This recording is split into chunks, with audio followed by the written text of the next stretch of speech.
to another episode of Bench Burner Sports. I think we're on like live series 31 at this point. We appreciate everybody hopping in as usual. No cards obviously coming up, but we always do this every year, a end of the award or end of the year award show. So we're gonna do that.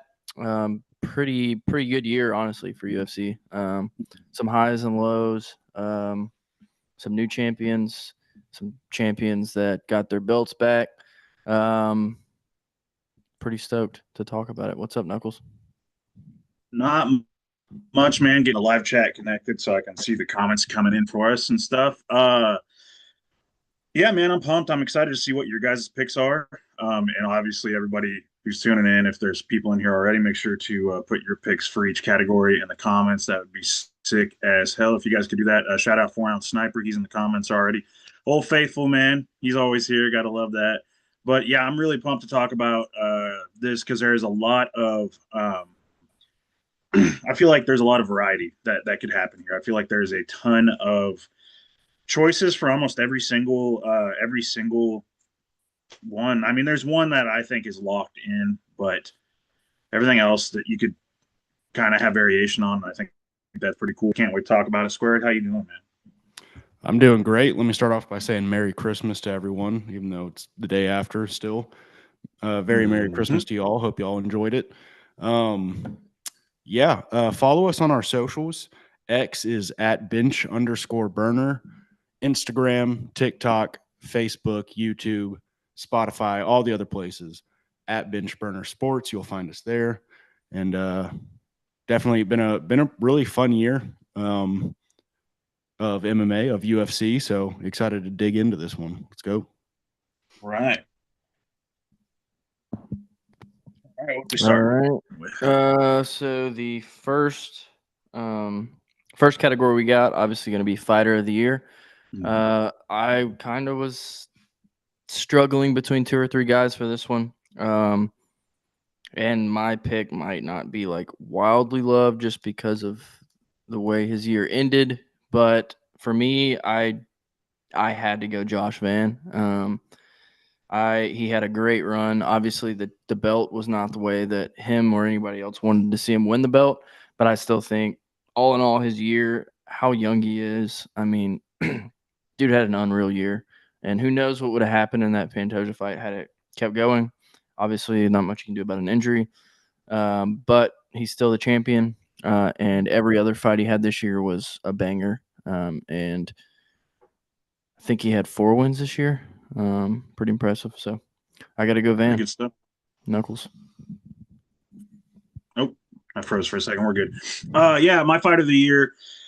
Uh, well, it was between two people, honestly, and I wasn't entirely sure what I was going to go with, but I ended up landing on Islam Makhachev. That's my fighter of the year. It was going to be Valentina Shevchenko, honestly, because she beat the rifle number one contender.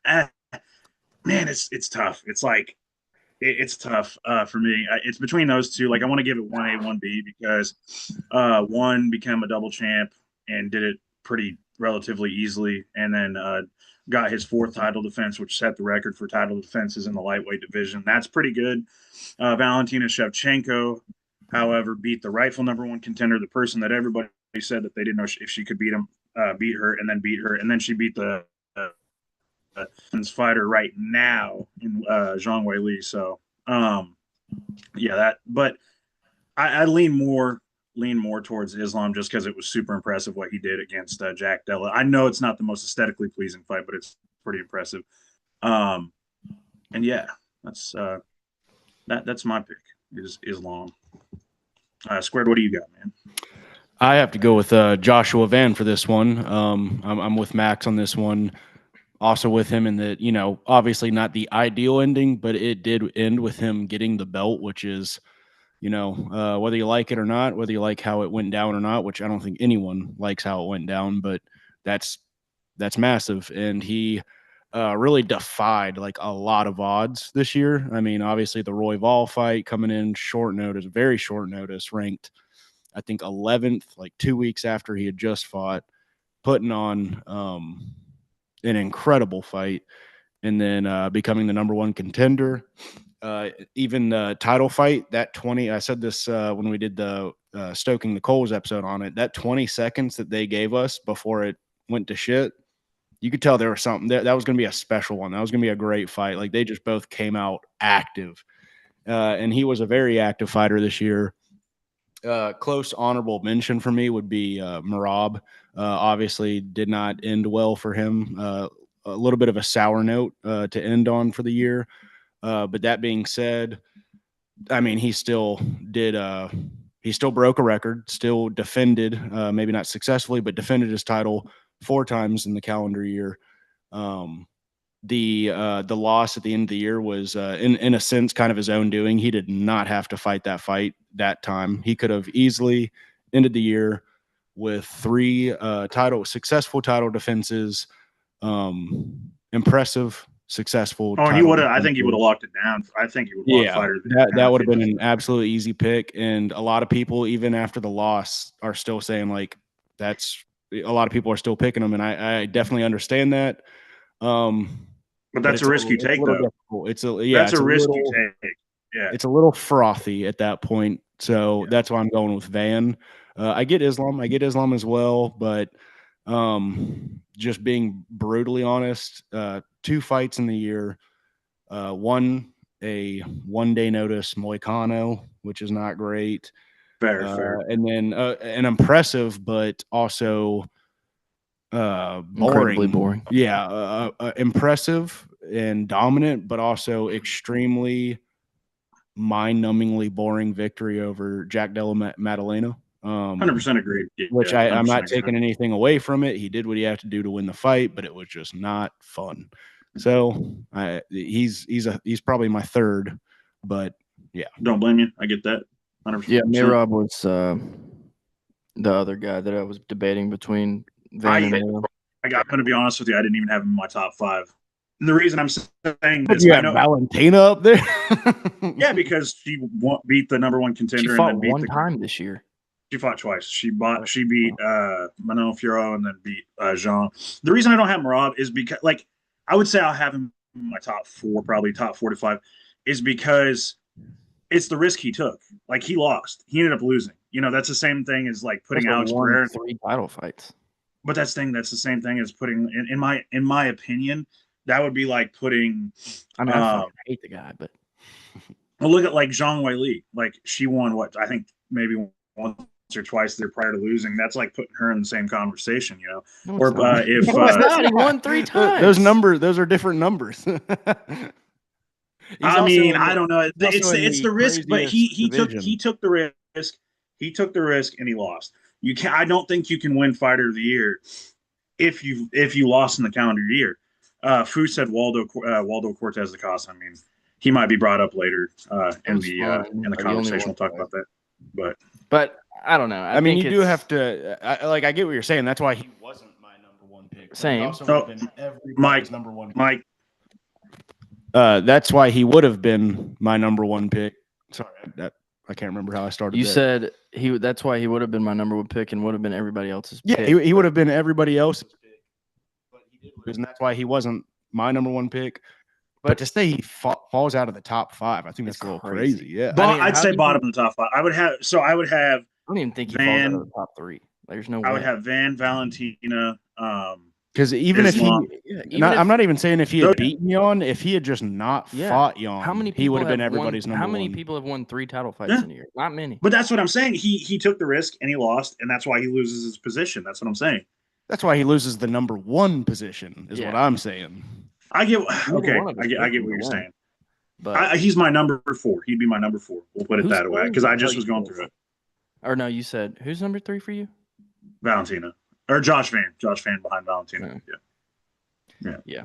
Well, we're just gonna have to agree to disagree on that one. That's fair. Second category we have is. Has anybody ever disagreed to agree? Food for thought.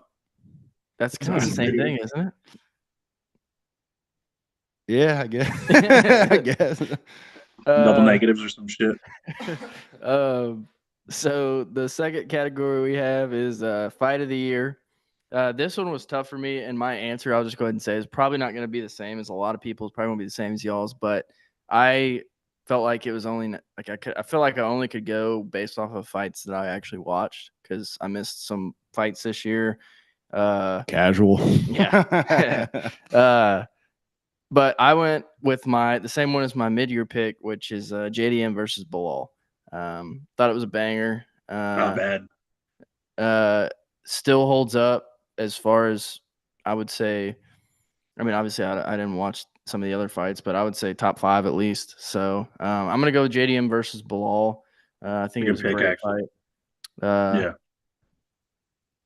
I mean, it was fairly even. I wouldn't say. I mean, it was pretty close, and Bilal actually impressed a lot with how he fought on the feet. Took a beating very well, and then JDM obviously just rose to stardom there for a few minutes They before. kind of put it back on JDM for a little bit too. Yeah, Even he JDM did. was banged Yeah, up too.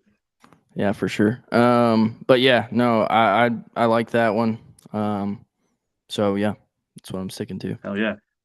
That's a pretty good. I mean, that's honestly like even in retrospect of like what you've seen versus what you haven't seen. That's not a terrible pick. It's definitely like I'd say it's in my top 5. But mine, and I'm gonna assume that Squared's probably gonna have a pretty similar pick to this one. I just think that we're kind of we talked about it after the fact and how fucking sick it was, which is Royval versus Van. It's one of the best fights I've seen live, like on TV. That's one of the best fights I've seen in recent memory. I know that some people rate it lower than me, maybe because it's not a 5 round fight, because it's not a title fight. People want to like give those so much more boosts and stuff, and I get that. But like that's one of the greatest 3 round fights I've ever seen. The only one that I can think of that's a 3 round fight that is probably better, right off the top of my head, is Hendo versus Shogun. That's old school, way back. Um, but that's one of the best fights I've ever seen. Also, I want to give a quick shout to the Contender Series fight, Voladine versus I think it was like Martinetti. I think is that guy's name. A CTE That doctor's dream right there. Yeah, that one. I was so close, but I was like, I do weigh consequence into the fights a little bit, and Royval versus Van just had the consequence to it. Like it had. I mean, that was a number 1 contender fight, and to see Van do what he did, knock him down in the last like minute of the fight, was sick as hell. So, yeah, I mean, there's a bunch. 4 ounce sniper in the comments just said Ewo versus Ebo deserves some love. 100%. You could even throw Chris Duncan and Terrence McKinney in there as well. You know, that's another one. There's a million fights that were really solid this year.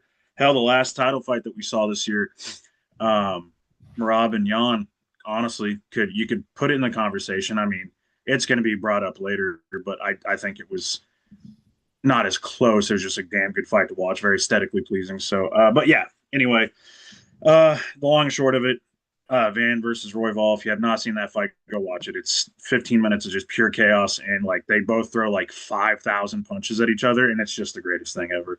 I think they broke records for strikes thrown in a flyweight bout, if I'm not mistaken, in a 15-minute flyweight bout. But Squared, what's yours, man? Yeah, I'm with you. It's Van Royval. That was just an absolute insane fight. Ended with that knockdown. Really made you jump out your seat. I remember watching that up in the bonus room with Max, and when he got that knockdown, I jumped up. I was like, "Oh my god, he's gonna win! He's gonna win! He's got the decision at least." Like, great fight. Definitely checked all the boxes for what I look for in like a fight of the year, which is first and foremost, it's like competitive. It's not just like a beat down. It's both guys had their moments, went back and forth, and it was very much that. It was definitely stakes, the high stakes, as you were mentioning. And then another thing it was technical. It was good. They both showed a high skill level is another thing, another box that I like to check in that case. That's what kind of kept Vologden, or however you say his name, versus Martinelli from being, as much as I loved that fight, it was a little bit of a slop fest. You know, I'm not saying they weren't like technical at all, but it was a little bit of just like throw shit and see what lands, like kind of a bit Chandler-esque, a little just whatever works, just start swinging your limbs around. I loved it, man. I love that fight so much. It was incredible. But that's kind of what kept it from being my number one. So I got to give it to Royval and Van. Nah, I think that's a good choice. And I'm going to say I really like Max's choice too, because I think that's a forgotten fight in the year because it happened quite a bit earlier. Yeah. Also, can we give a shout out? I feel like this one really goes under the radar is Lopez versus Volt. Incredible. Yeah, that was a good fight. That's an honorable mention. There was a handful of good ones that I feel. How about also Lopez and Jean Silva? That was a good fight. Back and forth, yeah. I feel like I'm forgetting another one, but yeah, there's there were so many good fights this year, really. Yeah. So many good fights. Yeah, 100%. Cool. Yeah, that was a fairly easy one to pick. I would say I think I remember watching Royval and Van, but the only reason that I guess would lean JDM and Bilal is kind of because you guys said like the stakes, obviously a title 100%, fight, yeah. but Bigger, I knew it was a damn good fight. It still is a damn good fight. Yeah. So next up we've got KO of the year. This one was kind of tough for me. There's a couple in there that I was going between. I think there's a few different things that go into a KO of the year, but the obvious number one criteria probably is like flashiness, aesthetic. Yeah, dude. And I don't think you get much better than Ruffy versus Bobby Green. That was a nasty spinning heel kick, and then you just see collapse. And I mean, it took no follow-up shots. Green was out. Nasty KO. That's the one I went with. Knuckles, what's up, bud? That was that one was in my. I can't even rank them, but it was in the list. I have a list of like 10 knockouts probably that could have made it. Man, for me, it came down to two that were like three. There's one that was kind of on the tail end, which the one that was on the tail end was Oliveira and Taporia, just because we've never seen Oliveira die like that. I'm sorry, brother. But like, why did you have to do that? That was just super impressive. Fucking do that shit. Like, yeah, I still get willies thinking about it. But the top two. I don't know why that made me laugh.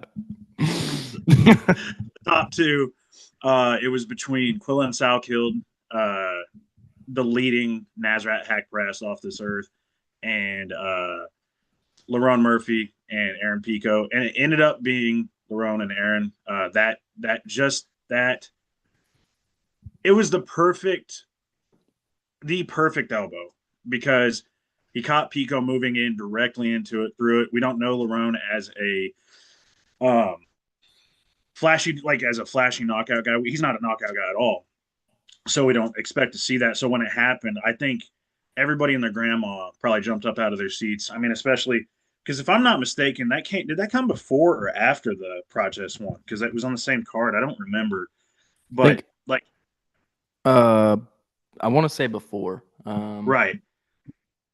But that's the one from that. I mean, everybody remembers the Protest one. It's also in the list of like sick ass knockouts, because how Protest just walked off and you just seen Jeff Neal sitting there going. It was after or whatever.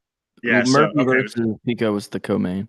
Yeah, that's right. So the Protest one was sick, and then Lerone Murphy's like, "Hey kids, watch this!" And fucking just did it better. So, and it was the fact that I think it was the fact also that Lerone was supposed to be, which I think is kind of wild, was to a lot of people was viewed as a sacrificial lamb to Aaron Pico, because Aaron Pico is supposed to be this, world beater, which Aaron Pico is good. He's just really green or really raw. I wouldn't even say green. He's just raw. There's a difference. You know what I mean? So it was just that.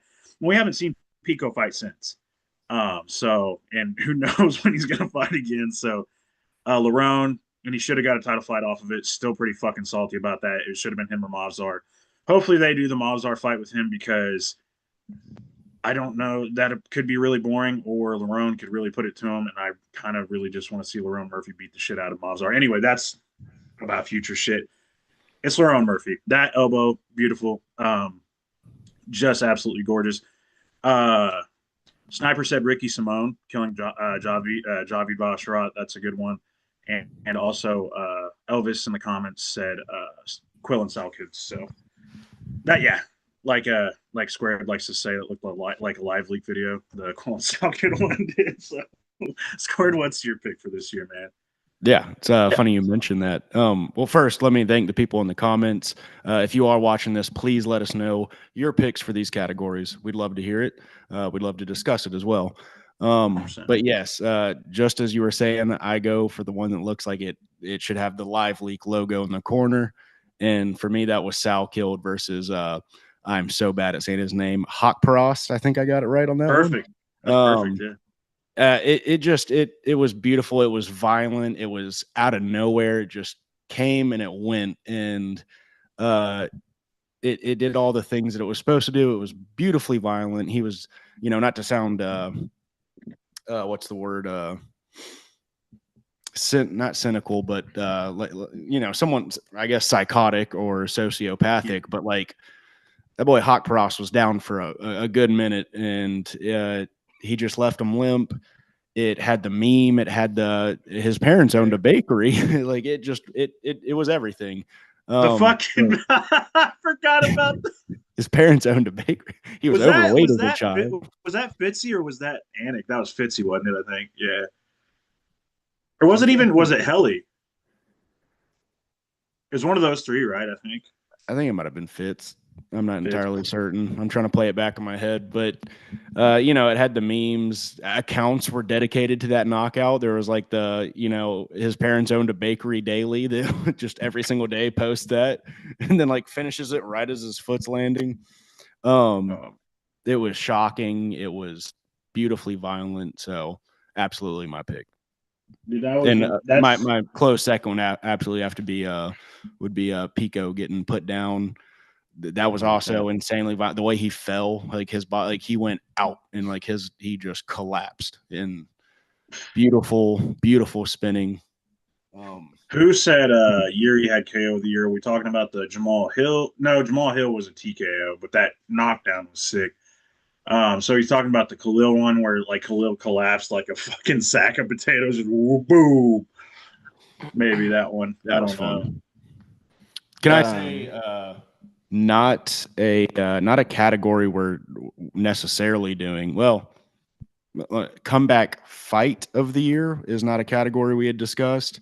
I just want to throw out that would be my pick for comeback fight of the year, not comeback fighter. Yeah, 100%. Yeah, 100%. I agree. That was going to be if we were going to do almost any Yuri win is going to be comeback fight of the year.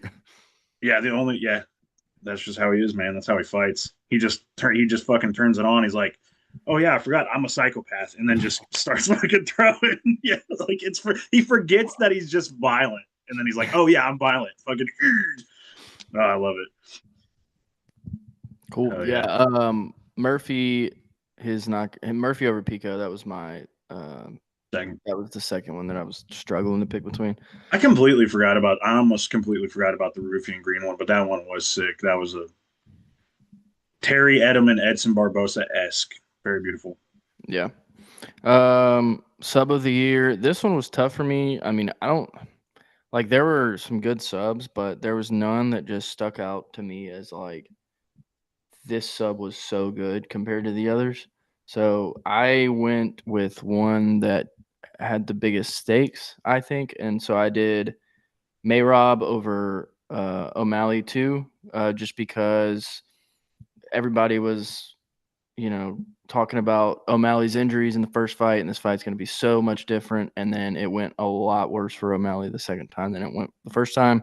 And Mayrob shut a lot of people up and got the finish on him. So I think I had to go with that one just because, like I said, I mean, there's some other good ones like John Silva over Bryce Mitchell. That was a great one. That ninja choke was sick. Yeah. Yeah. There's some good ones on there, but none of them really stood out as just like submission. Nobody was like, it's not like Sumaderji versus Matt Schnell type of comeback on the Still one of list. the greatest ever, man. That shit Yeah. was, dude, I will never get over that. That shit was so Yeah. sick. There was none that were of that level to me, so I just went with that one just because of the stakes. But I mean, it was obviously a good finish. So Knuckles, what'd you get on that one? And to me, I mean, there's some choices. This wasn't a super standout year for subs. Honestly, I saw some people talking about on different, like on social media and different award shows I watched. Some people brought up the Von Steenis over Eblin. I don't watch enough PFL to like be able to definitively say. I know the circumstances what they were where Eblin was just wore out and it was like literally buzzer beater submission, which is sick. But yeah, not to interrupt, that wouldn't have met my criteria just because like Eblin wasn't even trying to defend that shit. He had I don't want to say he'd quit. That's rough, but he was not trying to fight. I mean, he was not defending at all. It was a very simple, just go ahead and sink those arms in, please. Yeah. Oh, another shout out to also to PFL that I forgot to bring up in Fight of the Year because I did go back and watch it to see how sick it was, and it was sick as fuck actually. But Usman versus Hughes won. Very, very, very good fight. If you guys get the chance, that's also like in my top probably five Fight of the Years. It's actually a really good fight. But anyway, my sub of the year to get to it because I'm always on my soapbox chat and shit. I've never seen a human being literally be like a full size grown human being be dragged across the fucking cage by his neck by another human being in the way that he was, and that is what Fluffy did to Dolidze is the nastiest sub I have probably seen in my life. I mean, Dolidze was done like 2 rounds before this, and Fluffy was like, it's been fun, but I want to go home now. And just, I mean, like, drug the dude. He had to get back to his chickens. Full-size human being and picked him up by his neck and fucking drug him, dude. Insane to me. I know that's like, the stakes, the consequences and this and that, but like we have never, like Dolidze's lost fights, but we have never seen somebody do him like that. And we've never seen, and this is going to be on my short list also for another, that we forgot to include. Shoot. Gosh darn it. Forgot to include performance of the year on the list, but we can throw that in there. Yeah, we'll throw that in there. But yeah, he's going to be on my short list for the performance of the year. But yeah, dude, sick sub, nastiest shit I've ever seen. Sniper said it perfectly. It was very disrespectful to Roman. That is the most disrespectful submission I've ever seen. And the fact that he was smiling the whole time. Oh my God, yeah, that's it. That's the fucking Martin Scorsese meme, absolute cinema. That was absolute violence. I loved it. Squared, what's your sub, man? I'll go ahead and say that's my close second.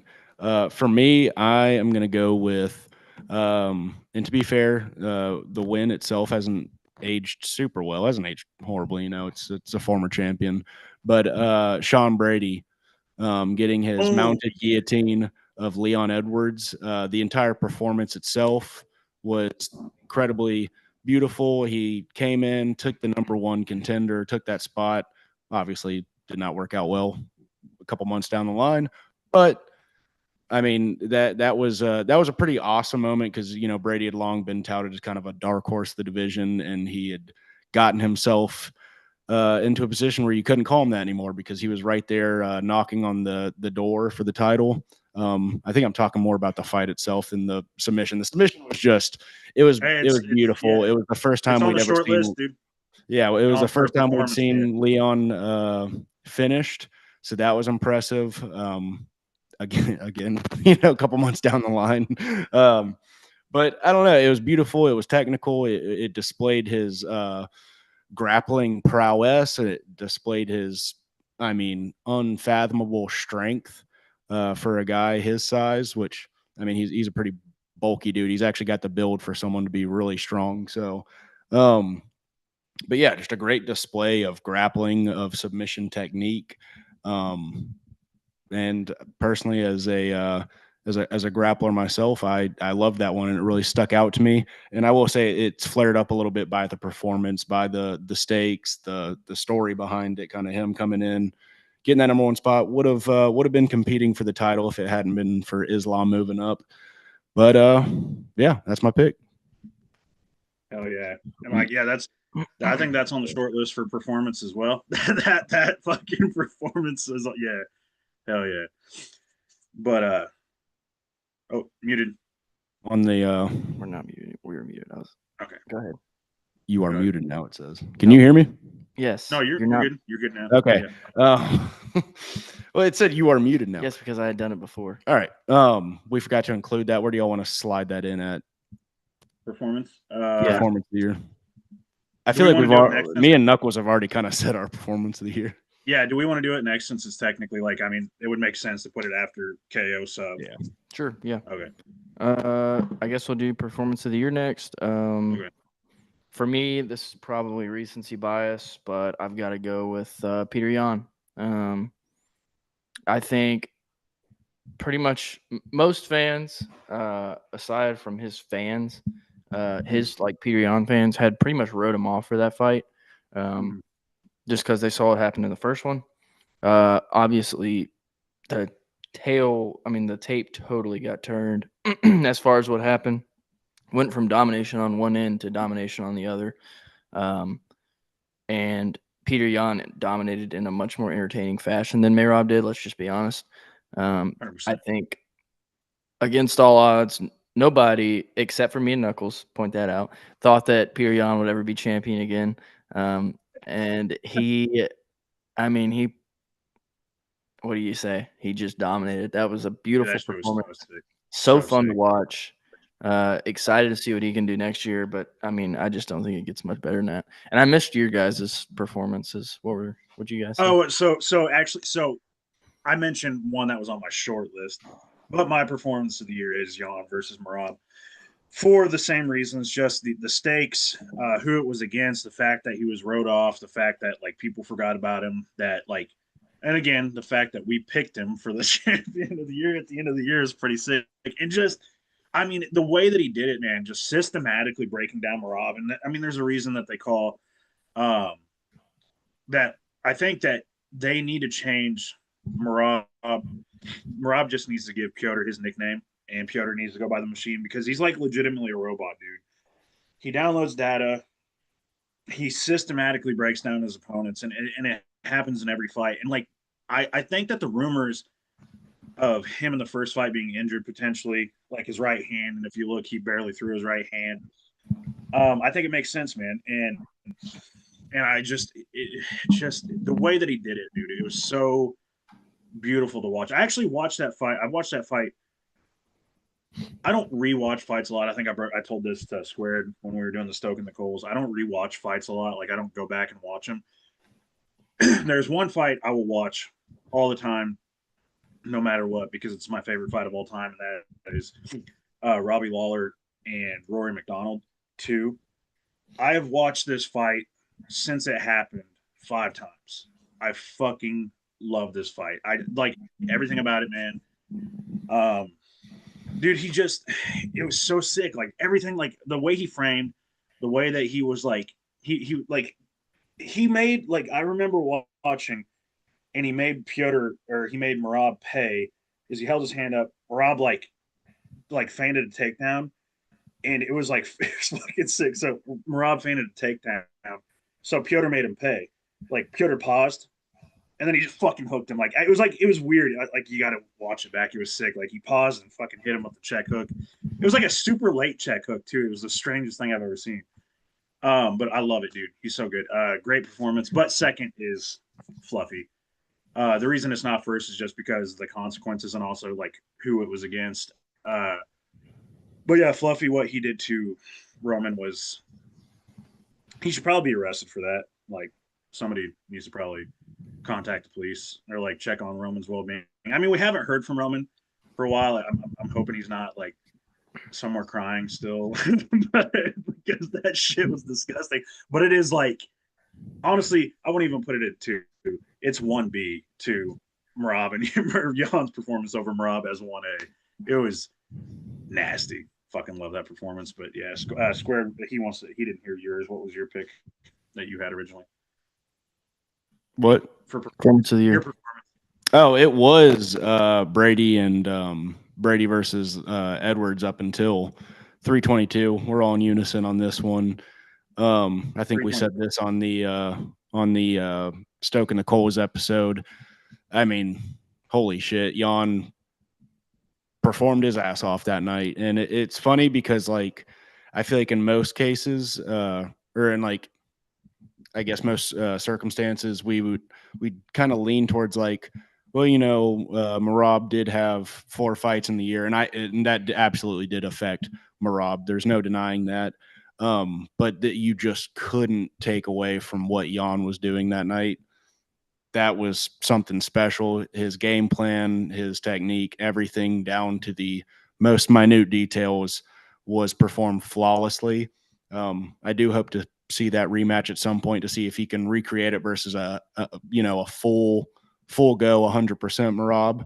And it's from what we saw that night, it's hard to imagine he couldn't. Maybe Marab would have some more success. Maybe he'd win. Who knows? It's fucking fighting. But I can't. but he just like put something really special together that night, and yeah, it's impossible to pick anything else but him. I'd say that Sean versus Edwards would be second, but even that's like a distant second. So, and before we carry on, let's take a look at the comments and kind of see what other people are picking for. 4-ounce Sniper said, "I believed." #OG Peter File. Fucking love that shit. Peter File. I didn't see. Saw where I think Fu picked Yuri KO of the year. Yeah, we already talked about okay, this. gotcha. We didn't. All right. Yeah, we didn't really miss anything. Not a whole lot after that. But yeah, I mean, kind of like we all said, I don't know how you go any other direction. I mean, I don't think it's recency bias either. It's just It was just that fucking good, dude. facts, It was yeah. just that fucking good, dude. It was that good for real. Yeah. Next category is event of the year. This one was kind of tough for me. Kind of goes back into what I was saying before. I can't really pick an event that I didn't watch. It would feel like a cop out for sure. So I went with UFC 314 Volk versus Lopez. It would have been 322 if the main event and co-main were not such duds, and that was the Makachev versus JDM and Val versus Whaley. The co-main and main weren't such duds. That would have been an easy pick for title fights. So oftenly ruin the best cards. It's very depressing. That was definitely a case. But at the end of the day, I do feel like a main event, co-main event can make or break an entire card. Don't get me wrong, the fights before those were great, but it just kind of put a sour taste in everybody's mouth, I think. But yeah, 314 Volk versus Lopez. I mean, that one was a sick card. Obviously, we've already kind of talked about the Volk and Lopez fight. But also you had Patty Pimblett knocking out Michael Chandler, Yair beating the piss out of Patricio Pitbull. Gian Silva, we already talked about that fight too. That sub. Dominic Reyes returned and knocked out Nikita Krylov. When the prelims, Dan Ige got a knockout. Chase Hooper fought and beat Jim Miller. Yeah, I mean, it was a great card, top to bottom, in my opinion. We got to see Cedric Dumas, Cedric Dumbass get knocked out. It's always fun. Yeah, by fucking Mike Mikel Olajejek, right? That's when he got. Yeah, he got his ass. And then sad day. We had to see friend of the show Trayshawn Gore get knocked out by Marco Tulio. I can't even be mad though. That Marco fucking that was a very I remember watching that driving back from the airport. I think I just dropped off my brother or something like that, and Metro Nashville, if you're watching this, ignore it. But I was watching the fights while I was driving, and every time I looked down, a different person was like winning in like emphatic fashion. I was like, oh shit! And then I'd look up at the road, and I'd look back down. I'm like, oh shit! Yeah, that was a fun one. But yeah, that was a good card. I just went with that one. But there's honestly so many cards that you could pick from this year. There's a lot of really good ones. Knuckles, what did you get on this one? So I was torn between 3. The one you mentioned, 314, was one. 317 is another, and 323 is another. I'm like in my head right now trying to make sure I want to pick this one. I think I'm gonna go with 323. Just the lasting impressions from the card, what we got to see in the card. I mean, we got to see Ewo versus Ebo. We got to see Duncan and McKinney. We got to see just a lot of sick shit. Jan doing what he did. Let me go back and actually look at that full card. It was Pantoja, Van, that is the Tetsuo only Tyro knocking out Brandon that's Moreno. That's only no. Yeah, Talbot, Actually, hold Cejudo was you great. You know what? Oh, I want to fucking. It's so hard. I want to make a definitive pick, but it's so hard to pick between the two, between 317 and 323. You can go 1A, 1B. I know I don't like doing that though because I've been doing it all night. Yeah. I mean, if I had to, it'd be 1A, 1B. Honestly, I think I'm actually going to change it. I'm going to go 317. I mean, to be honest, I probably would have picked UFC 323, but that's another one where I didn't get to see the entire card. I only got to see the main card. I did. I think I'm going to go with 317 actually. Now that I'm thinking about it, because we got to see the debut of Guzzi, which is fucking sick. Obviously, solid ass fight. We don't get to see fun heavyweight fights very often. Yeah, I'm going with this. Yeah, so solid heavyweight fight. We got to see Jacoby Smith make his debut. Finally, kind of, or not his debut. I don't think it was his debut, but like finally, kind of like show that he's the dog that everybody thinks he is. Future possible title challenger. We got to see Terrence McKinney kind of just roll and sub Slava Claus, which was pretty sick. Cortez versus Araja was like the one negative note on the card. It's like the one bad fight, really. Then we got to see Jose Delgado just absolutely demolish Hyder Emil in like super short time. Then we got to see Jack Hermanson become a corpse. Now we got to see Gregory Rodriguez kill a man in the octagon in the form of Jack Hermanson. Still one of the nastiest knockouts of the year. That also low key could be on the short list for knockout of the year because the way that it just looked. I mean, you see like Jack laying there like this, and it's like terrifying to watch. Peyton Talbot, we got to see him improve. And again, why 323 was so special because he also beat a former champion, but it's 317. There's a lot of people picking Lima. I picked Lima because I was like, oh, dude, Lima's got ground game, this and that. And then Peyton Talbot's like, oh, y'all must have forgot. And then just fucking put it on him. We got to see Dariush get a vintage performance against Hanato Makano. Solid there. Josh Van, Brandon Royval, fight of the year. And then Pantoja put it on Kai Kara France. And then we got to see one of the nastiest KOs I've ever seen between Elliot Sport and Charles Oliveira. It's 317. 323 is a very, very, very, very close second. Like, I mean, 1A, 1B. 323, obviously, for all the reasons, similar, kind of, honestly, very similar, but different at the same time. So, yeah, I'm gonna go with 317 as my event of the year. Quick shout out though, because sometimes we do this, but I want to say my fight night of the year, Seattle, 100%, hands down, Seattle is the best fight night of the year. That shit was the best. That was the best event of the year until 314, if I remember right. It was so fucking good. That's one of the best fight nights I've ever seen. But yeah, Squared, what'd you?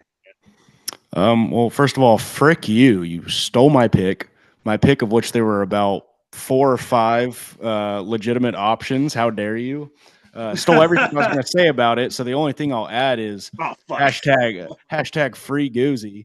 And then I'm gonna spin this on you. I'm gonna change it up. It's not my real pick, but I'm gonna say hashtag UFC Nashville fight of the year, card of the year. I mean to say that was a banger, and that's the real fight night of the year. Fuck you, Seattle.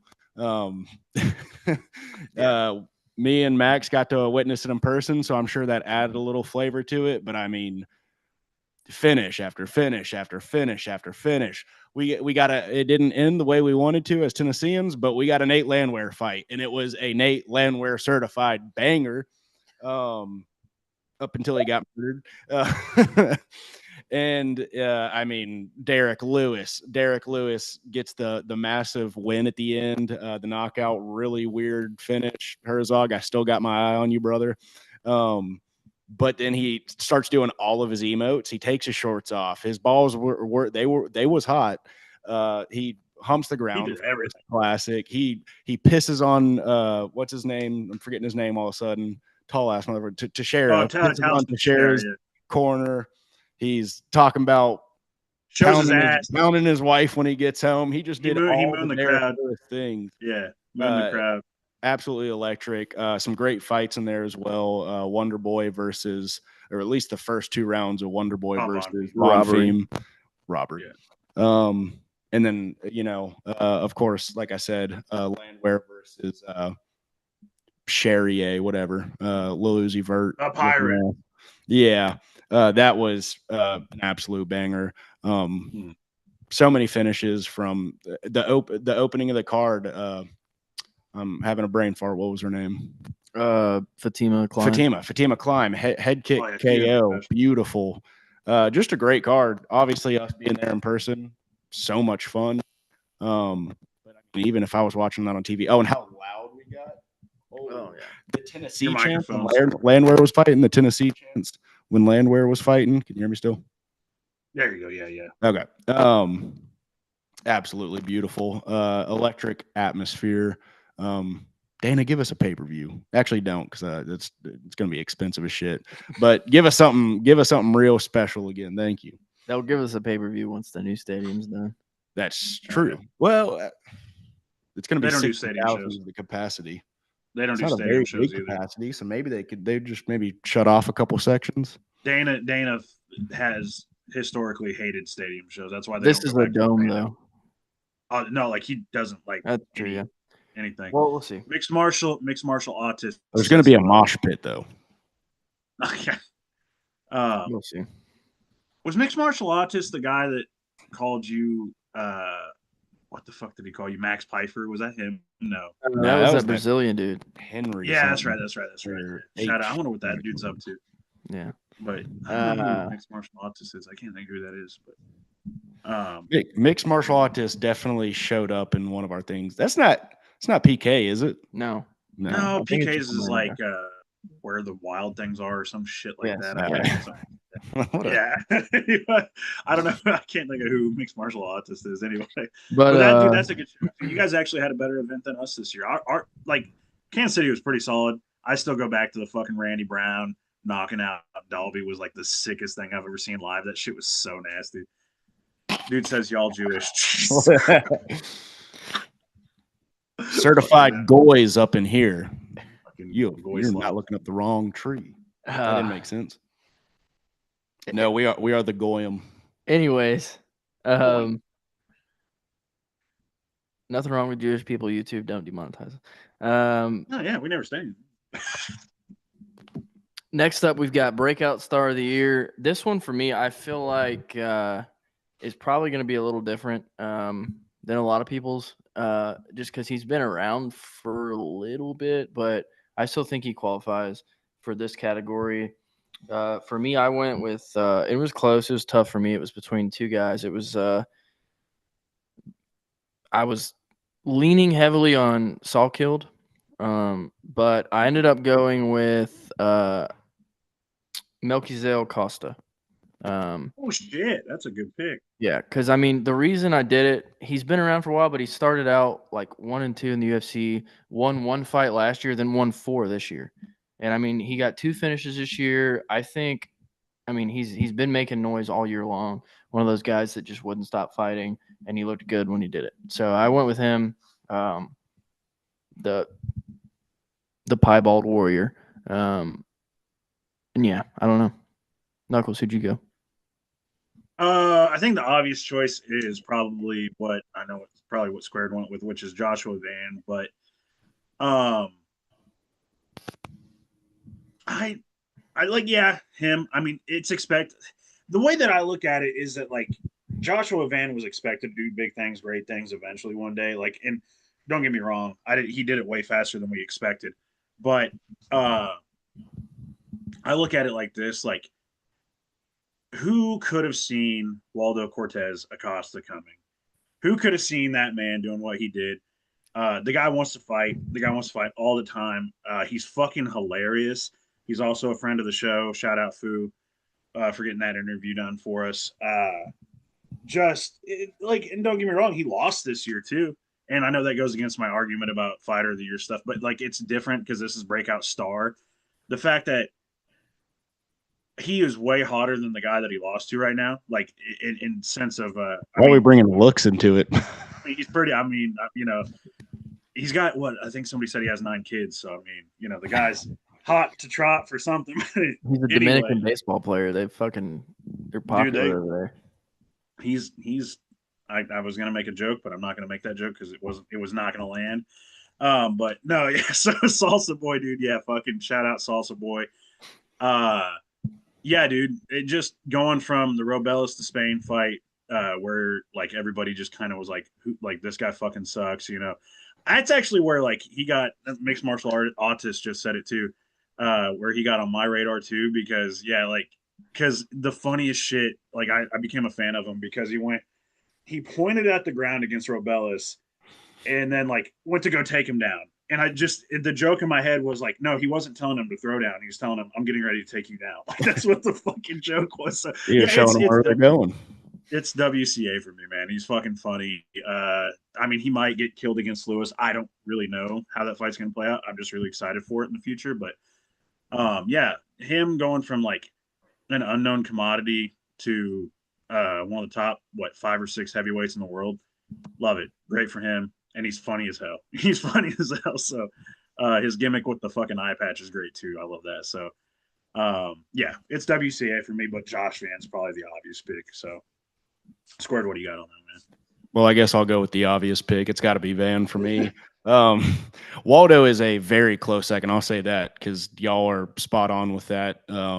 Dude went from being kind of known as like he kind of had a notoriously boring not persona, but just kind of that's how people perceived him and his fights. And now he's exciting and he's he talks and it's fun and everyone wants to know what's next. Derek Lewis is next. That's going to be a great fight, a lot to look forward to. People were even saying, dude, give this guy we don't even give a shit about Surreal anymore. Give this guy the title shot. 100%, bro. I'm down for that. Let's do it. Which is speaks volumes to how much he's grown. Not that it's very hard to do that in that division, but but he's doing all the right things. But he's doing it, yeah. But for me, it's just got to be Van because again, there is that asterisk there of like how it ended. But he started this year maybe ranked. Was he ranked? I don't even know if he was ranked. If he was, it was very barely. Wasn't he coming off the Charles Johnson loss? I think. I don't think so. I think he'd gotten some wins late in the year last year. But I think if he was ranked, he was barely ranked. And then now he's champion. That's he just skyrocketed. And like you said, we all expect big things of Van. We've always said every time he gets in there, he's better. But I mean, nobody expected 2025 to end with Joshua Van as the champion of the division. So just got to give it to him. He came off of last year with a win to Cody Durden, and then I don't think he was ranked. He was number 15. He was number 15 to start the year, I think. So he fought Ray Saruya. How the fuck you say that name? And then he beat Bruno Silva, Brandon Royval, and Pantoja. So. And mind you, also a reminder that Ray Saruya is like a fucking super prospect right now, supposedly. Like he's one of the dudes that they're touting as like the next Tyro. So. Well, there you go. I fucking hate Saruya, but I want to shout out Coop. Coop was in the comments and he made a reference to the WCA pointing down, and it was in quotations. That's where I'm about to take you in 5 seconds. So shout out Coop in the comments. Love you, Coop, our producer extraordinaire, the fucking goat. And also, Sniper said that he's afraid that Waldo is going to tee off on Derek. I don't know. Like, I don't know if you can do that on Derek, really. Like, he's like, he starts teeing off on him, and he's going to start swinging. The only person I've seen tee off on him and it work out successfully was Sergey Pavlovich, but yeah. Or who? Surreal, yeah. Well, but I mean, Surreal is like the perfect litmus test of even if you are teeing off on Derek Lewis, he can still catch you with something fucking crazy. If you're in striking range of Derek Lewis, you are in deep trouble. So that's what makes that one interesting. 100%. Yep. All right. Next fight we've got fight. Jeez. I miss UFC so much, but I'm out here talking about fights that don't exist. Comeback fighter of the year. This one, I feel like I kind of looked at it a different way this go around. If you want to talk about like comeback fighter of the year, I know that's supposed to be somebody that's like been losing or has lost and then comes back and has a good year. So if I'm thinking about it like that, then I would probably lean like Peter Yan or Volk. I feel like Peter Yan is either one of those. When did Peter start his win streak though? He had 2 wins this year. But before that, But he had wins in 2024. I think he had That's one still win in valid. That's 2024. But so I looked at it a different way. I went with Kyoji Horiguchi. Returned to the UFC. Oh, that's a low key. That's a fucking. I love your twist on that. I love your Yeah. twist on that. That's fucking Obviously, great. That's he good was too. winning in other promotions, but he came back to the UFC. So I love that. I went with him. Love that. Purely dominant performance in his comeback fight, and he fights Amir Albazi next. Can't wait for that one. Got to go Horiguchi. Oh yeah, I believe. Love the guy. It's great to see him back in the UFC, and hopefully he can fight for a belt before he's done. And because obviously that's not too far away. Knuckles, who you got? That's my favorite pick of the whole fucking night. By the way, that just like the way that you twist that was sick. Like he came back to the UFC. I love that. That was sick. For me, like you said, Piotr Yan was an option, but mine was actually a comeback that happened. He lost and then he came back, and it happened in a year, and it was the way that he did it and the way that he was like, he basically came out and said a big fuck you, which was Alex Pereira. Lost a somewhat close fight against Magomed Ankalaev. Really couldn't get anything going, and then he comes out like a freaking bull in a china shop in the second fight, and gives Magomed no breathing room, and reasserts himself as, this is the reason that everybody loves me. This is the reason that I am the champion, not you. I'm the champion, and just showed that how because again he was being so active, and I think that negatively affected him in the first fight. Took some time off, healed up, got healthy, because they said he was injured in that first fight, supposedly. Who knows? But he was pretty active, and that tends to lead to injuries. So him coming back in that second fight, just like a rock dude, he was like shot out of a cannon, man. Just come out there, and Magomed stood no chance. I don't think any version of Magomed would have beat that version of Alex on that night. So yeah, for me, it's Alex Pereira. Piotr Yan is a close second, though. I know that he had wins before, but it's the fact that nobody, dude, we talked about it. Me and Square talked about it. If you named a list of fighters who would have won the championship for, who would have beat Piotr or Merab this year, Piotr would have been like at the bottom of the contenders list, And the fact that he did it. So shout out to Piotr, and the fact that me and Max picked him. Let's go. But yeah, it's Pereira. Just never doubted it for a second.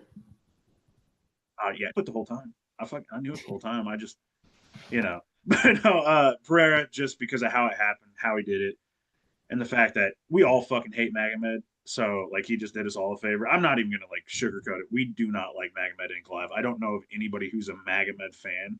I think he is a good fighter. I used to like him when he was knocking people out, like in the Ion Kudalaba days. Yeah, or when he front kicked. Nowadays, I just feel bad for him because most of the hate towards him is all Ali Abdelaziz's fault.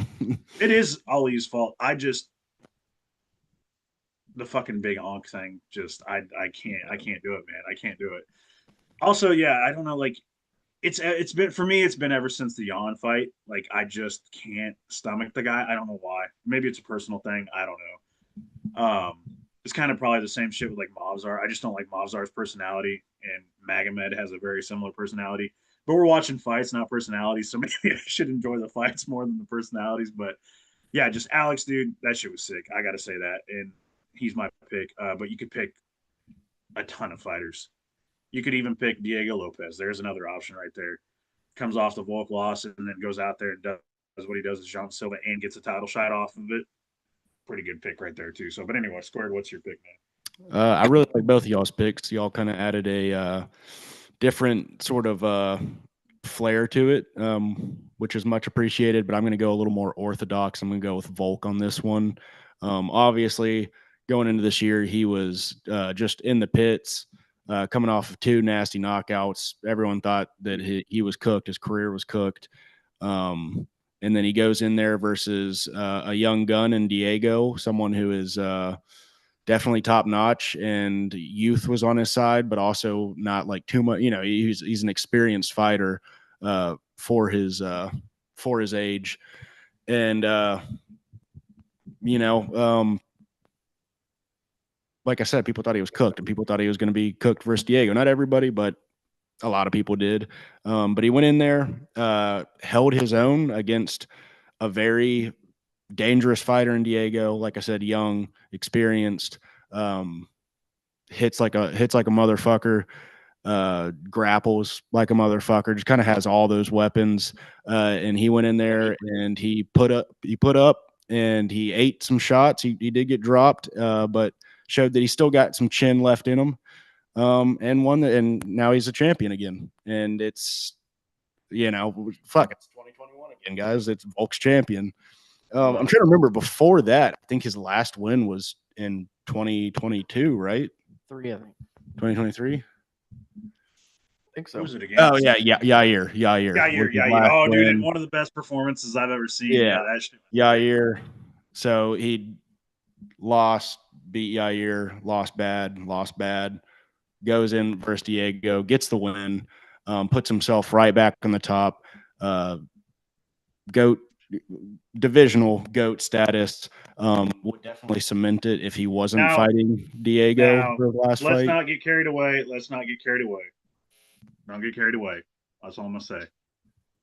You said divisional GOAT status. Don't get carried away. I'm gonna tell you to shut the hell up. All right. So I will say no. There is room for discussion, and I wish he was fighting Movsar or as much as dude, if he fought Diego is my favorite 145er, but I wish he was fighting Movsar Movsar or Murphy, because if he had won either of those, I feel like that would put a hell of a stamp on the conversation. He's fighting Diego again, and it's probably going to be his last fight, so we won't get to see that. Yep. And then God, if you lose it, and I again love Diego, I'll probably even kind of find like I don't want to say I'll be rooting for Diego. That's because I love both those guys, but what I'm saying is if Diego wins, it's going to like put a real sour note on that discussion for him, which is just rough. But it's Volk. I give him a better chance to beat Movsar than to beat Diego again. To be honest, I'm getting off topic here. My bad. I think I will say this. I mean, it's okay to discuss a little bit. I'll say this. I think his toughest challenge in the division right now is actually Lerone Murphy. That's my opinion. I think that fight would be tough because Lerone is so technically sound. But I think what hurts Volk more than anything is people who can hit big, which is Diego. So Diego might be his toughest challenge. Even fucking dude Silva. If Silva doesn't go stupid, but anyway, I think it also kind of sucks because, I mean, it kind of, as far as legacy goes, to me, it kind of it just depends on what Diego Lopez ends up doing. Like, if Diego Lopez, after Volk's gone, ends up dominating the division for the next 5 years, then it'll be great. Obviously, I don't like them booking the fight back because if Diego loses, it's gonna be real fucking hard to get him back. Yeah, puts him in a rough position. It kind of does, but it's also like, guess it depends on how he loses. Different, but it's not. But it's not heavyweight. It's not heavyweight. Like Cyril Gahn, he's getting his like 5th title shot. Featherweight is so deep that you got Lerone, you've got Arnold Allen, you've got Movsar, you've got Diego. Obviously, you have, John Silva waiting in the wings, trying to make his way up there. I mean, there's like you got Aljo. People forget about Aljo. Honestly, dude, if they would have booked the Aljo fight, which I think if you were talking about legacy defining, that could have been the next fight for Volk. But because to me it makes sense. The arguable. Your sound's messed up, buddy. You sound like you're in a fishbowl. How is that going to fix the sound? What was that? Hang on. You airbending? No, we can hear you now. We can hear you now. It just sounded like you were in a fishbowl for a second. Fucking freaking out. You've airbended over there? Yeah. Fucking, I was just fixing it. Anyway. Let's get on to the next one. But yeah. Volk versus Aljo. would have been my pick for the fight because I think Volk would have won and it would have been legacy defining because he beat quote unquote the greatest bantamweight of all time, quote unquote. So Yeah, I think again for me it just depends on what Diego does. If he ends up dominating the division for the next 5 years, then it's a great win. If he doesn't do it, which I don't see a world where Diego just doesn't have a high level of success in the next I 5 years. can't like there's only a couple people I'd pick to beat him, and I don't even know if they'd beat him. So Yeah, yeah, but yeah. so I think we're down to the last one. Yes, sir. The one that I All come up with is my violence, favorite. the all violence award or all violence MVP. Yeah, yeah. This one was also kind of tough for me because I feel like it's kind of one of those Hundred um, percent. subjective uh, categories. The way I was torn between a few guys, WCA was up there for me. Oh, good shout. Fuck, I didn't even think of that. I mean, there was so many that had good years. The way I ended up picking it, and I kind of did this just based off of the names that they beat, but it was also some style points too. I went with Carlos Praches. Um, I didn't even fucking think of that. nasty spinning elbow over Jeff Neal, and who else? He knocked out somebody else this year. Leon Edwards, fucking Right. Yeah. Yeah. straight Obviously, down. Leon Edwards just a couple weeks Yep. ago. That to me just is two insanely impressive wins, and the way he did it, putting both of them's lights out. And I mean, it's just Carlos Praches. He is made for violence. So yeah, Fucking good shout. that's what I went with. Like I said, it was a tough one. WCA was up there for me. There was a couple more guys. I mean, there was there's a lot of violence this year. But yeah, Carlos Praches took it for me. What do you got, Knuckles? So I actually I was the one that originated thought of this because I just love talking about violent fighters. And I actually had one fighter in mind when I made it, but he's not my MVP. But I got to give a shout out to him, and that is my lightweight king, Esteban Ribovic. That dude is never in a boring fight. He's just violent as fuck. He likes to throw down, just does it all the time. So love me some Esteban Ribovic. So shout out to him. He's the original reason that I thought of this, but it is undoubtedly Yuri Prohashka. He Violence, was up there for me too. yeah, violence through and through. He just flips like a switch, man. And like every fight he's in is violent in some form or fashion, just in any way. Pure, like the Khalil Roundtree fight was getting his ass beat for 2 rounds, and then was like, "Oh yeah, I'm Yuri Prohashka. I'm just gonna fucking I'm gonna turn this shit up to 11," and went it and just started pummeling him, dude. In the same way as Jamal Hill, was in that fight and was kind of kicking Jamal's ass for most of the fight. Just he kept his hands up and was using the head movement. And I think about it, dude. That shot is one of the most beautiful shots of the year, where Jamal swings on him, he fucking dips back and then comes back with a straight and just knocks Jamal silly and then ends up TKOing him. He's pure chaos, pure violence. Every time he goes out there, it's I'm yet to see him in a boring fight. I mean, I guess if you want to say that the Alex Pereira fight where he got his ass just fucking killed is boring, it wasn't. I mean, he was still fun. That was probably the most boring fight he's ever been in, but it was Alex was the exciting part of that. So, and he's still it was still one of the better fights. You just did Yuri's, but for this year, the Jamal Hill fight and the Khalil Roundtree fight just goes to show what kind of psychopath he is. He's in it for the fucking love of the game, man, at this point. I think that if they made a BMF title for the light heavyweight division or brought it up to that division, put Yuri in there. I mean, it would be another Yuri and Alex fight because they're the BMF side of the division, but put one of those, give Yuri a shot on that dude because he is a BMF in my mind. He's a bad motherfucker. So yeah, Yuri's my all violence king. Good shout out to Carlos Praches though. That is an excellent shout. Squared, what's your pick, man? Yeah, I also like the Carlos pick, but I'll go with Yuri as well. Just the way he chopped Khalil up was that was the bloody violence, the real horror movie shit. And then the way he did Jamal, just beat him to a pulp, essentially. He went. I mean, there was like some Arkham Knight Batman shit he was he was putting on him. So he gets my pick for that one. I won't cook on that too much. You kind of put it perfectly, but I also want to give a shout out to kind of a victim, really, a victim of the all violence, but he embodies violence nonetheless because every fight he's in is violent. It's a Chandler-esque style, but I'm talking Matusz Rebeshki, however the fuck you want to say it. I've heard it pronounced plenty of different times. You said it, dude. That's perfect. I think that's exactly. A victim, of course. I think he went 0-2 this year, if I'm not mistaken. But I mean, anytime that dude steps in, he puts his life on the line. Duncan got the best of him. Duncan is also another, probably not too high up on the list, but that dude also goes in and brawls.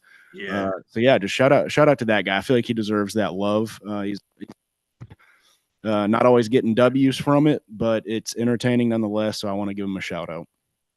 I thought for a second you were going the Terrence McKinney route. Shout out Terrence McKinney because that Terrence guy's McKinney good as well. Yeah, I also meant to include him in that lineup of Duncan and then that's the thing. McKinney, I'm thinking about making a post here before too long, so everybody can stay tuned. I'm thinking about even posting it on ours, but like saying that it's from me. That way, like it doesn't. You guys can make your own list if you want to or whatever. But like an all violence MVP, like all-star team, and making it like every violent fighter from every division, like the top 3 violent fighters from every division. And like I actually started it like a week and a half ago, and I was like, holy shit, there's so many violent fighters in every division. I was like, some of these guys, like the Rebeshki shout is so good. The fact that he broke Ludovic Klein's fucking ankle and didn't even know it, like his ankle was like, probably could have won the fight if he had realized that and then just like tried to make him stand up, and he wouldn't have been able to stand, and they would have. It reminds me of the Sean O'Malley and what the fuck ever that other guy's name was that just laid on top of him.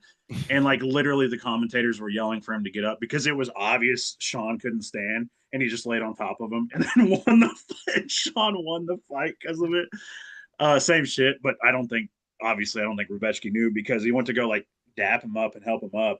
And Klein's like, oh yeah, my ankle, fuck, dude, I can't get up. So, shout out, dude. That's a good shout. Chris Duncan is also a good shout. I think our one of our friends of the show and just friends of ours. I think it was Red. It was either Red or Fu put Chris Duncan as their all violence MVP. So, shout out to Chris Duncan on that again. But good list for both of you, or good pick for both of you guys. You guys get kind of what I was expecting. That's why I'm glad I made this one up because I love talking about violence. That's what the sport's about. But anyway, yeah. So I digress. Hell yeah. Well, I think that's all of our categories, boys. Hell yeah. We'll be here. I'll say we'll have another show coming out next week or probably we're going to make championship predictions. I mean, we've got like 4 fucking weeks before we get to. Yeah, I would say. I mean, we'll talk about it. 2 weeks from now is probably a good bet because there's a holiday next week. And we still don't have another UFC fucking card for a month. Holiday. So is Risen? Is it Risen or Rising? Fuck, I always say it wrong. I think it's Risen. Risen. Okay. I hope. Yeah. Are they doing a New Year's card? They do it. They usually do one at the end of the year. Does anybody know? Pedicus. If anybody gets a hold of Pedicus, he'll know because he is religious to that shit. So I'd have to look it up. Let's see. I'm actually. Yeah. I need to hop on Fight Pass. Actually, use that subscription that I fucking pay for no fucking reason. And see if any smaller. They've got one on December 30th. Yep. Yeah. Yep. And it will be at 10 p.m. our time.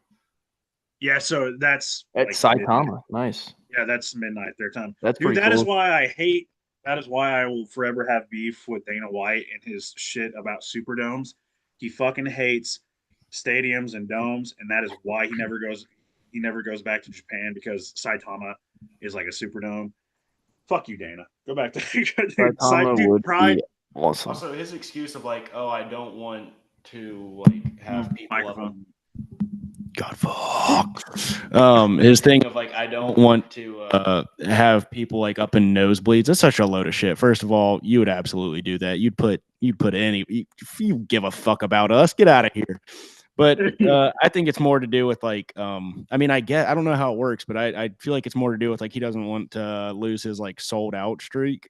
But also, like, can't you just close off sections like they do it at concerts? And I'm pretty sure they Oh, still say dude, like, bro, "Oh, I'm sold telling you out." right now, that sold out streak is a lie because I was in Kansas City and I maybe the seats sold, but there were empty seats. Like there was 100%. Yeah, I Like mean, that. I don't know. You Just, got to wonder, like, did this many people really not show up to something they paid like yeah, there was probably like bucks for?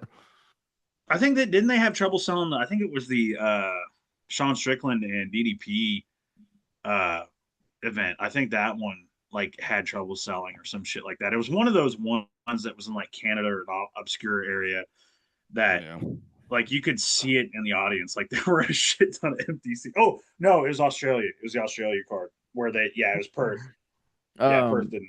Yeah, it was Perth. Didn't Kai sell out. Kai Asakura's brothers fighting in the main event of this Risen card. Yeah, and according to Kai, his brother's Makuru more of a Asakura. badass than he is. I don't know. His name is Makuru Asakura. Yeah, they used to fight on the street. That's fun fact about Kai Asakura. They used to fight on the street. Fucking cool shit. It's like he's got, yeah, I mean 9 KO wins, 9 decision wins, 1. Yeah, What? he's sick. Still a little bit of a L streak right there, but Yeah, he's 13-4 in Risen. It's Dude, pretty damn good. Bader's fighting in it. On this Ryan card. Bader is. Yeah, it shows that he's at God, how this old is he thing. now? Oh, he's got to be like 44, right? I don't see him Well, on it said the he was. card. Maybe he got pulled. He might have got pulled. So here's some notable names. Yeah, from he that did get card. pulled. Bader, he got hurt. Okay. He was supposed to fight Soldikin. Oh yeah. Satoshi D'Souza, if anybody knows, I know who he is. He's fighting. Danny Sabatello is fighting. I hope he loses. I fucking hate him. Anyway, sorry, I just don't like Danny Sabs. Oh yeah. That is it. It's just a bunch of Japanese fighters, so you know it's going to be fun. Shout out Risen, however you say it. I gotta fucking find out how to say that. Danny Sabatello looks like a fucking like 2000s comedy villain. He looks like a Guido. He looks like fucking Jersey Shore Guido, dude. Is what he looks like. And I think he is like. I mean, Sabatello. Well, his nickname is like the Italian Gangster. Yeah, so he's a Guido. His nickname is the Italian Gangster. So there you go. He's from Chicago. He's a fake New Jersey guy. I fucking love Chicago too. Why does he have to be from there? He is living proof that Ellis Island was a mistake. Send those Guides back. Deport the Guidos. All I know is that he's still like he is the cutting was vindicated because I watched the fight. He's a part of one of the most egregious scorecards I've ever seen. What the fuck? That judge gave him 30-27 against Hoffy and Stotts, and Hoffy and Stotts very clearly won. Yeah. Anyway, I digress. I'm fucking. Right. That's it, dude. That's it, dude. Yeah, that's some MMA we got coming up. Other than that, like we said, we'll probably be back in a couple weeks with a championship prediction episode. That one could be interesting just because a lot of these divisions are stacked. Piotr Jan. Oh, yeah. Piotr Jan. All right. That being said, we appreciate everybody for tuning in as always. Another good episode. It's always fun chopping it up with you guys. These kind of episodes that we're not just talking about fights are always a good time because they're kind of unique and we don't get to do them super often. So always a good time to do these. And we are looking forward to a great 2026 for the UFC, for us, for you guys. So happy New Year, everybody. And we appreciate you tuning in. Knuckles, you got anything to say?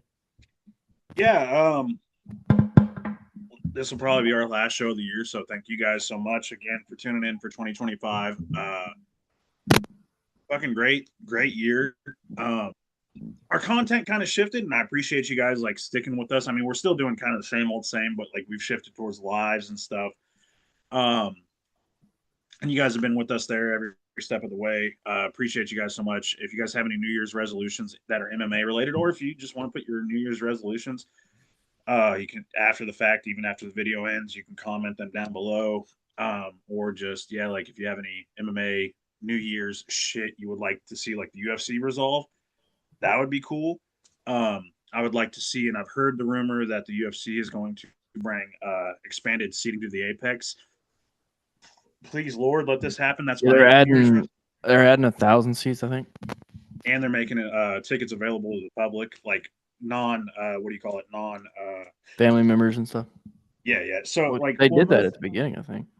well, most of the time, Apex tickets are VIP only. Like you have to pay the VIP price. Now it's going to be like publicly available. So like to where The thing that sucked about the Apex was like there's an in between of like loud ass, go to Nashville, Kansas City, like yeah. big, loud, rowdy crowd. And then there was like what we got in COVID that was pretty cool, and it was like dead empty, and you heard every smack of leather on skin Yeah, and you don't need to do the in shouting. between. Yeah, The yeah. the Apex was in the in between where it's like a handful of people. So you cheer like blah, blah, blah, blah, blah, but it's just like it takes away, but it also doesn't add enough. It was horrible, just horrible. Yeah, you need one or the other, crowd or no crowd. Like peak Apex was like Dustin Poirier and Dan Hooker. Like that's Yeah, peak. just grunting and just thwacking and like oh god. I'll tell you one that was like weird. Anyway, sorry. Yeah, I don't mean to ramble too long. But Okay, I guess they're not adding seats to the Apex. It was a lie. Well, there's a rumor still that they might. We'll see. Nah, Dana White shut that down. He shut one down a while ago, and then I feel like but there's been rumors. The tickets are going public for just like standard tickets, but they're not adding seats. God, they're just making it so expensive. They're making it more like they're going to be like $700.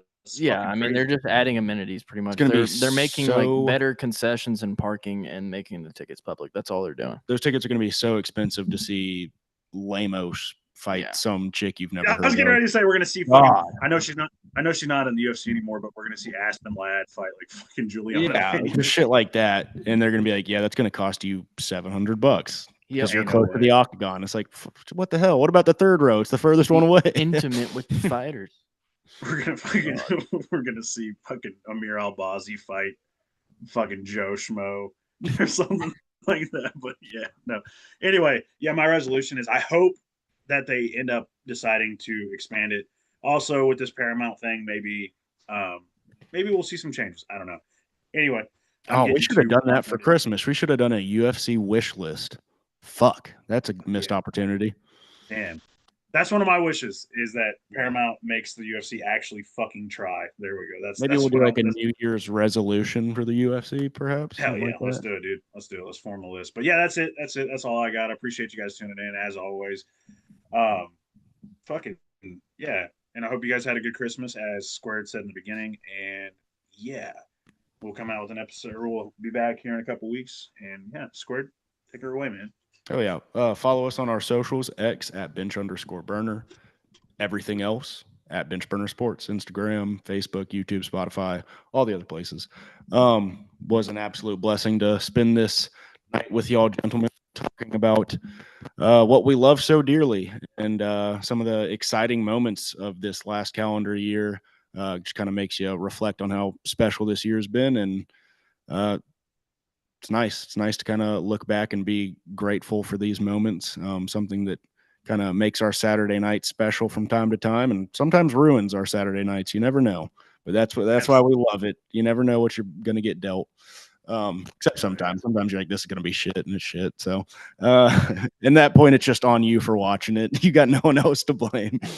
But yeah, looking forward to 2026. Big things in store. As always, from just the MMA industry in general. And then, we'll always have something that we're cooking up. And I know I personally plan on going a little harder in the paint for the brand. Probably going to be at the expense of the Squared account, which maybe I shouldn't say this, but I just don't give a shit about anymore. Mainly just keep it around for communicating with y'all, but love Bench Burner. So I'm going to be going hard in the motherfucking paint for y'all. Hell yeah. Well, again, we appreciate everybody for tuning in, and until next time, Hope you guys have a good rest of your holidays, and we'll see you in a couple weeks. Peace out. All right, cool. I gotta pee.